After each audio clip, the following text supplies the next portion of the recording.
Ratusan yatim piatu dalam Kecamatan Kembang Tanjung, Kabupaten Pidie, Provinsi Aceh mendapat santunan bertepatan dengan kenduri Maulid Nabi besar Muhammad SAW. Maulid Nabi di Masjid Nurul Mukmin, Kecamatan Kembang Tanjung, Pidie juga disampaikan tausiah agama oleh ulama karismatik Abu Ishaq Lamkawe. Abu Ishaq meminta semua pihak untuk peduli terhadap yatim piatu. Dalam kegiatan tersebut turut dihadiri oleh Bupati Kabupaten Biren, yaitu Muzakar Agani, kemudian Kepala BNNK Pidie AKBP Sulaiman Yusuf serta pejabat lainnya. Bupati Biren selaku putra daerah Kembang Tanjung mengapresiasi kegiatan sosial yang digelar oleh masyarakat Kembang Tanjung.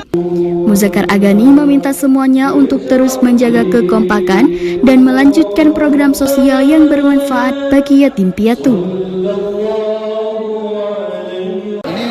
Perlu dilanjutkan untuk tahun mendatang.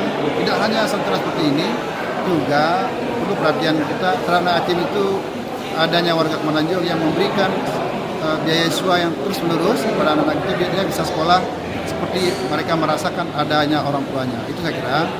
Sementara itu, Ketua Panitia Muhammad Rashid mengatakan, yatim piatu yang disantuni pada tahun ini berjumlah 220 orang. Masing-masing mendapat santunan sebesar Rp250.000 dan satu kain sarung serta satu sak beras. Menurutnya, total biaya santunan berjumlah 120 juta lebih yang diperoleh dari berbagai donatur, terutama sumbangan masyarakat Kembang Tanjung, baik yang tinggal di kampung maupun di perantauan.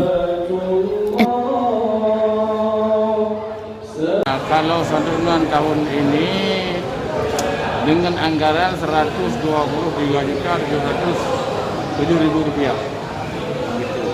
Kemudian kami sendirian anak yatim lebih kurang ada 220 orang. Jadi kegiatan paket yang kami berikan yang pertama uang 250, kemudian lagi beras 1 karung, kain sarung 1 helai.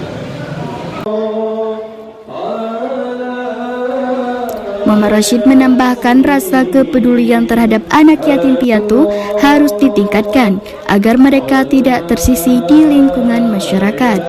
Dari Kabupaten Pidie, tim liputan melaporkan.